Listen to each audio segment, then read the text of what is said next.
આ સંસારને જ મહાસ્મશાન કહે છે.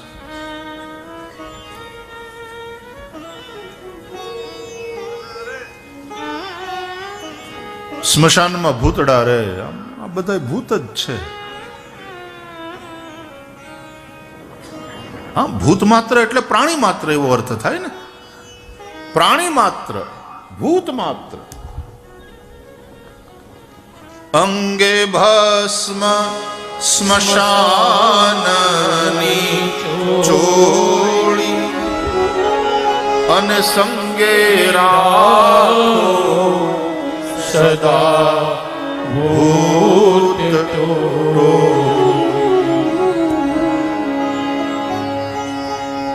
આપણે બધા ભૂતડા જ છીએ.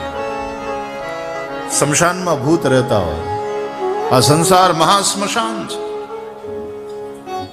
ઈર્ષાનો અગ્નિ આપણને બાળે અથવા તો કાલાગ્નિ આપણને બાળે. જુઓ, જેટલું આયુષ્ય હોય એ ભોગવાઈ જાય અને પછી શરીર જ્યારે છૂટે, પ્રાણ જતા રહે,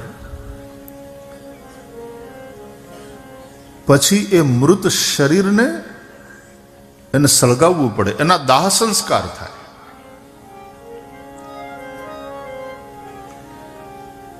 છેલ્લે લોકો સળગાવે, દાહ સંસ્કાર કરે, અગ્નિ સંસ્કાર કરે અને પાંચ ભૌતિક દેહ પંચ મહાભૂતમાં મળી જાય, ભળી જાય, એ બરાબર. પણ જે પોતે આખી જિંદગી ઈર્ષામાં સળગ્યો હોય,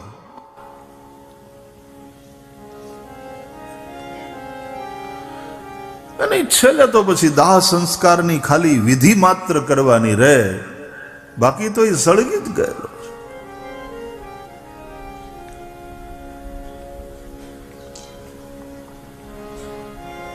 એક બીજી ભૂમિકા, આપણે ત્યાં સંન્યાસીઓ મહાપુરુષો ભગવા રંગના કપડા પહેરે. એ કાષાય વસ્ત્ર એ અગ્નિનો રંગ છે.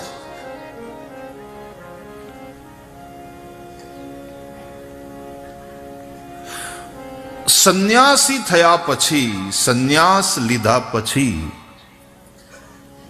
એણે યજ્ઞ કરવાનો રહેતો નથી, અથવા તો એણે અગ્નિને સ્પર્શ પણ કરવાનો થતો નથી.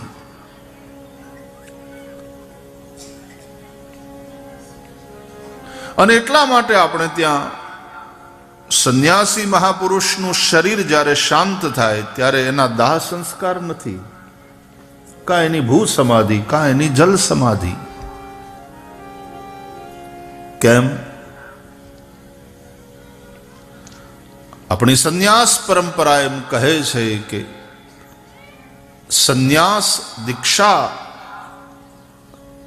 લેતા સમયે અત્યાર સુધી એણે જે યજ્ઞ કર્યા, જે અગ્નિમાં એણે આહુતિ આપી, એ અગ્નિને એ પોતાની અંદર આત્મસાત કરી લે છે.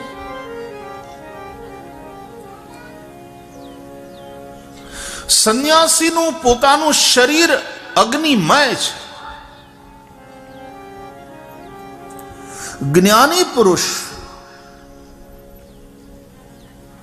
જ્ઞાનના અગ્નિમાં બધા જ કર્મોને બાળી અને એની રાખ, એની ભભૂતિ અંગે ચોળી. ગીતા કહે છે, જેમ જ્ઞાનાગ્નિ દગ્ધ કર્માણમ તમાહુ પંડિતમ બુધાહ. જ્ઞાનના અગ્નિમાં જેના બધા કર્મો બળીને રાખ થયા છે.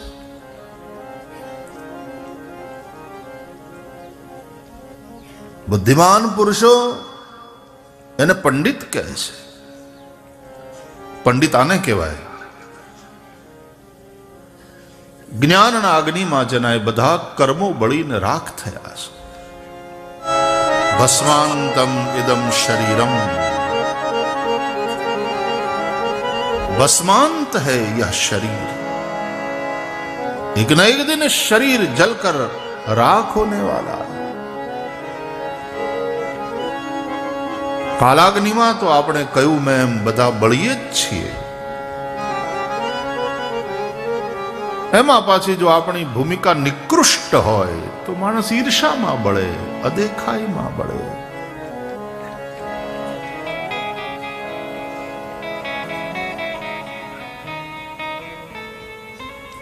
ભગવાન શંકર એની પાસેથી આપણે અમૃતની અપેક્ષા રાખીએ.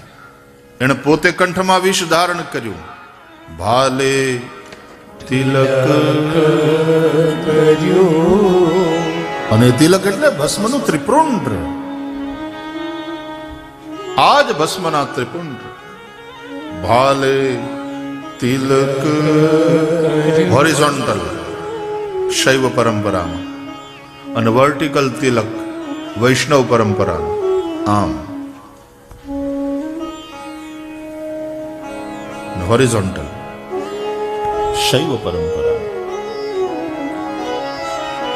ભાલે તિલક કર્યું અને કંઠે વિષ ધર્યું.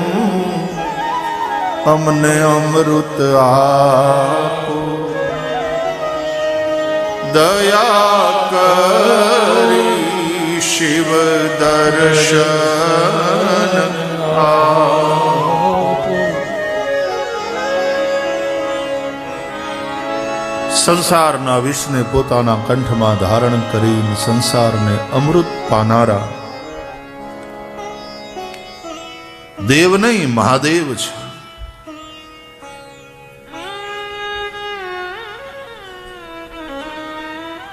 સ્મશાનમાં રહે છે.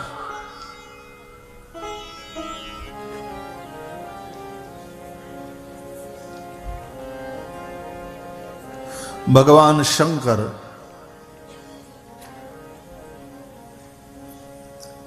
જે સ્મશાનમાં સળગે છે, દાહ સંસ્કાર થાય છે, એની ભસ્મ અંગ ઉપર ચોળે. અંગે ભસ્મ સ્મશાન ચોળી, સંગે રાખો સદા ભૂત ટોળે. અંગે ભસ્મ સ્મશાનની ચોળી, સંગે રાખો સદા ભૂત ટોળી. ભાલે તિલક કર્યું, કંઠે વિષ ધર્યું. અમૃત આપો, દયા કરી શિવ દર્શન આપો. શંભો શરણે પડી માગું ઘડીએ ઘડી કષ્ટ કાપો. દયા કરી શિવ દર્શન આપો.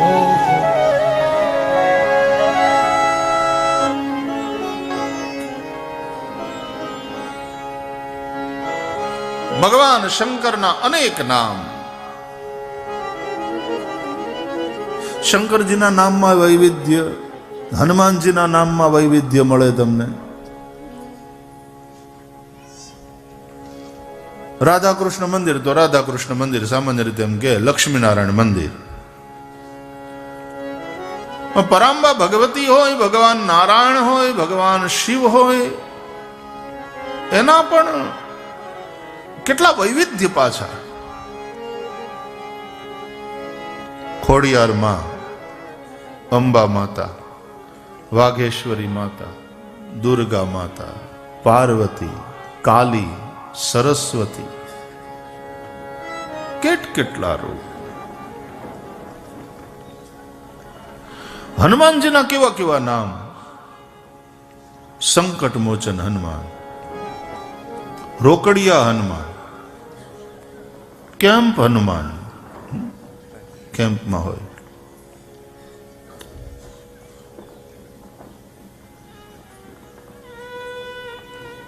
આમ કચ્છની અંદર ત્યાં બે ગામ બનાવવાની સેવા થઈ ભૂકંપ પછી. તો એ ગામમાં પછી હનુમાનજીનું નાનકડું મંદિર બનાવ્યું. તો એ મંદિરનું મહાદેવજી હનુમાનજીની પ્રાણ પ્રતિષ્ઠા થઈ. પછી ગોરબાપા મને બોલ્યા, મને કે શું નામ રાખવું છે ભાઈ હનુમાનજીનું. એટલે એમાં અમારા વિદેશથી અમુક ભક્તો આવ્યા હતા. તો એણે વળી ખિસ્સામાંથી એ જ સમયે થોડા ડોલર કાઢ્યા અને મને આપ્યા. મને કે ભાઈ શ્રી ધરો, આ ફલાણા કાકાએ ત્યાંથી મોકલાવ્યા છે ખાસ, કે મંદિરમાં ધરજો, ભાઈ શ્રીને હાથે ધરાવજો. એટલે મેં ડોલર લઈને હનુમાનજીના ચરણમાં મૂક્યા. એ જ વખતે મહારાજે મને પૂછ્યું કે ભાઈ શ્રી શું નામ રાખવું હનુમાનજીનું. મેં કીધું ડોલરિયા હનુમાન.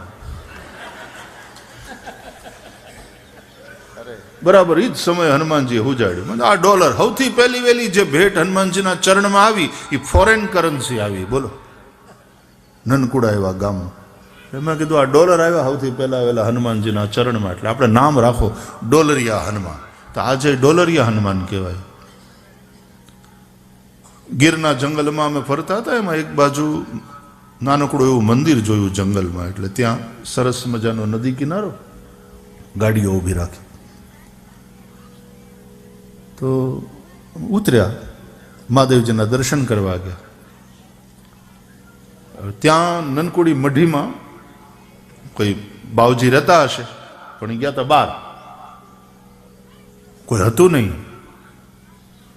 તો મહાદેવજીનું મંદિર બંધ, અને મોલી જાળી હોય ને સળિયાવાળી, તો એવું એવી જાળીવાળો દરવાજો હતો.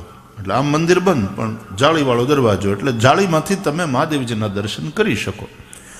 અંદર થોડું અંધારું હતું, એટલે હું આમ જાળી પાસે આંખ્યું લઈ જઈ અને આમ અંદર જોતો હતો, મહાદેવજીના દર્શન કરતો હતો. દર્શન કરતા કરતા મેં વળી પૂછ્યું કે મહાદેવજીનું નામ શું છે? તમારી હારે આવ્યા હતા ને એ પાછળ ઊભા હતા. તો એક જણો પાછળથી હાથ જોડીને મને કે લોકેશ, લોકેશ મહાદેવ. મેં કીધું તું તો મારી હારે, તું પહેલા અહીંયા આવ્યો છે ક્યારે? મને કે નહીં, તમારી હારે જ આવ્યો. મેં કીધું તો તને કેમ ખબર મહાદેવનું નામ? મને કે લોક માર્યું છે ને એટલે.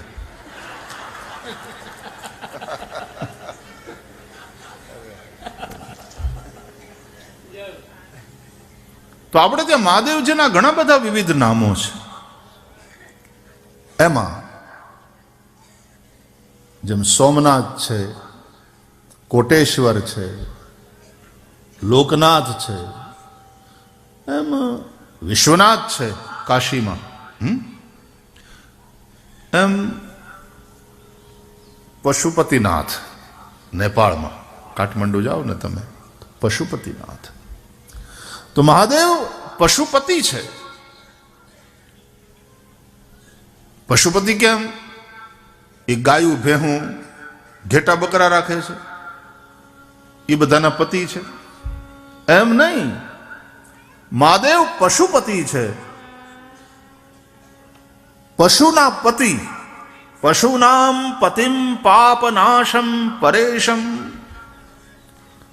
એ પશુ કોણ? બોલે આપણે બધા પશુ છીએ. આમ કોઈ કોઈને પશુ કહે ને તો માણસને આમ અપમાન જેવું લાગે કે એલા તું મને ઢોર કહે છે, સમજે હું તારા મનમાં. પણ હકીકત એ છે કે આપણે બધા પશુ છીએ. પશુ કોને કહેવાય? જે પાશબદ્ધ છે એ પશુ. પાશથી જે બંધાયેલો છે એ પશુ. આપણે બધા જ પાશથી બંધાયેલા છે, મોહ પાશથી બંધાયેલા છે.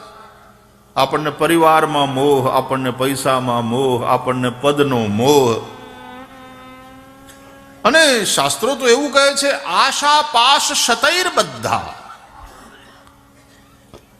100 આશાઓના પાશથી બંધાયેલા પશુ.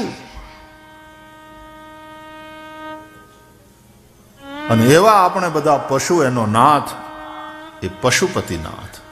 અથવા તો આપણે બધા જ ભૂત છીએ. ભૂત માત્ર એનો અર્થ થાય પ્રાણી માત્ર, એ બધાયનો નાથ એટલે ભૂતનાથ.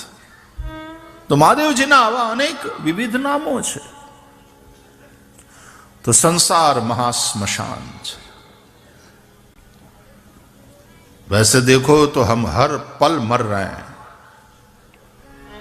અને શરીર વિજ્ઞાન પણ એમ કહે છે કે પ્રત્યેક ક્ષણે આપણા શરીરમાં હજારો કોષ નષ્ટ થાય છે અને પાછા હજારો કોષ ઉત્પન્ન થાય છે. हम हर पल मर रहे हैं. आयुर नश्यति पश्यताम प्रतिदिनम याति क्षयम यौवनम प्रत्यायांति गतः पुनर्न दिवसा कालो जगद भक्षकः लक्ष्मी स्तोय तरंग भंग चपला विद्युच्चलम जीवितम तस्मान माम शरणागतम शरणद त्वम रक्ष रक्षाधुना. हर पल हम मर रहे हैं. સંસાર મહાશ્મશાન છે. તો એમાં છેલ્લે પછી કોઈ આપણને હળગાવે, અગ્નિ સંસ્કાર કરવાના હોય એટલે એ બરાબર છે, એને સંસ્કાર કહેવાય, છેલ્લે અગ્નિ સંસ્કાર. પણ આપણે હળગતા રહીએ કોકની ઈર્ષામાં, એને સંસ્કાર ન કહેવાય, એને વિકાર કહેવાય. આ વિકાર છે. કોઈનું સારું આપણે જોઈ ન શકીએ, કોઈની ઉન્નતિ જોઈ ન શકીએ, કોઈને પાડવાની કોશિશ કરીએ. છેલ્લે માણસ સળગાવે સંસ્કાર, દાહ સંસ્કાર, અગ્નિ સંસ્કાર. પણ માણસ જીવતા જીવત સળગે એ વિકાર છે. સંસારનો સામાન્ય માણસ ચિંતામાં પણ સળગે છે.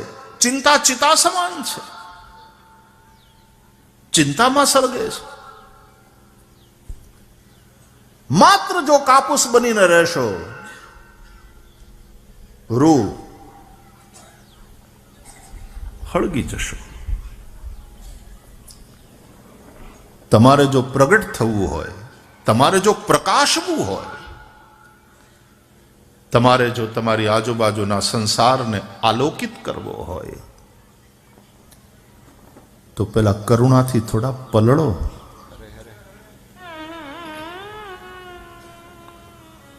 પ્રેમ સ્નેહ સિક્ત થાઓ.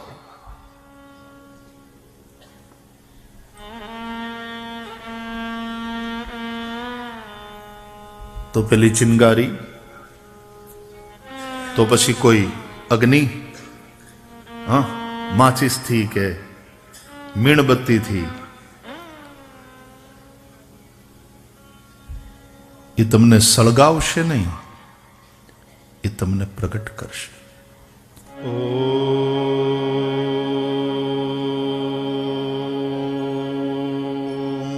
નમો ભગવતે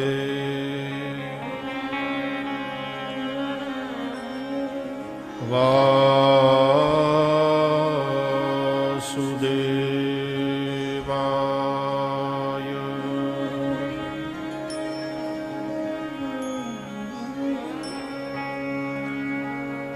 સ્વસ્તિ શ્રી ગણેશાય નમઃ.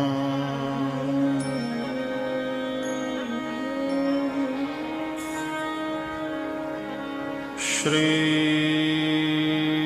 સરસ્વત્યાય નમઃ.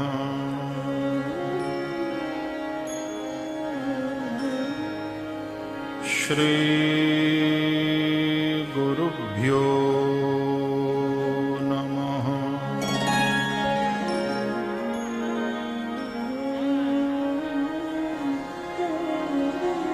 વંશે વિભૂષિતકરાન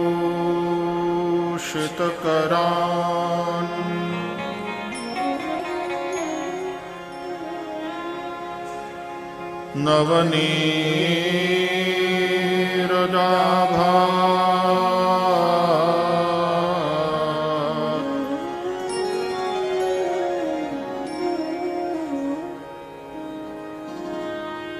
પીતાંબરાય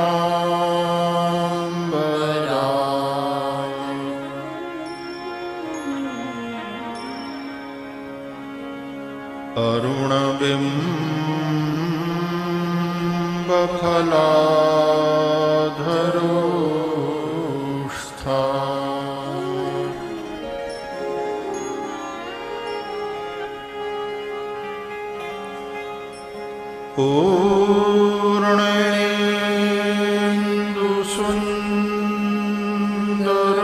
પૂર્ણેન્દુસુંદરમુખાદ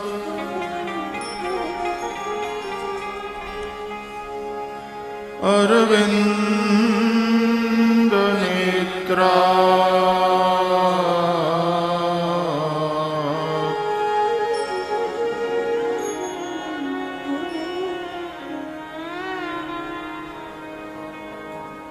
કૃષ્ણાત પરમ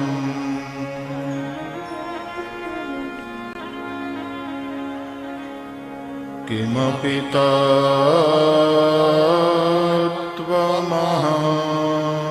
ન જાને.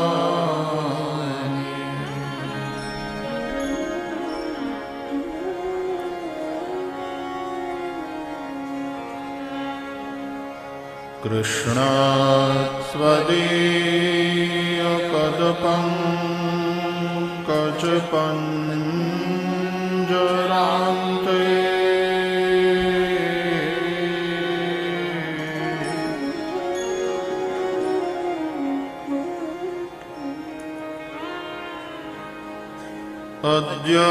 અદ્યૈવ મે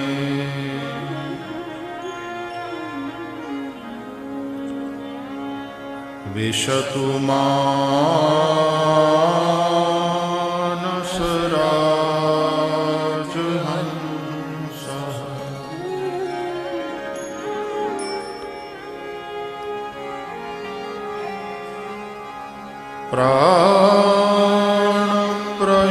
પ્રાણપ્રયાણ સમયે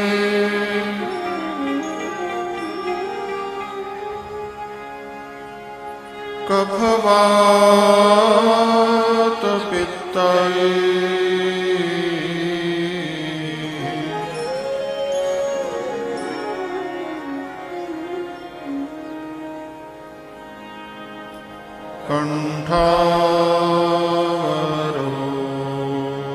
કંઠાવરોધનવિઘૌ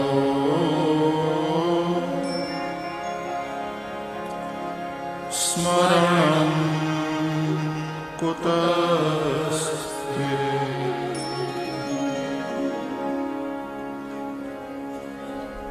શ્રીદ્વારકાધીશ કી જય. શ્રી બાલકૃષ્ણલાલ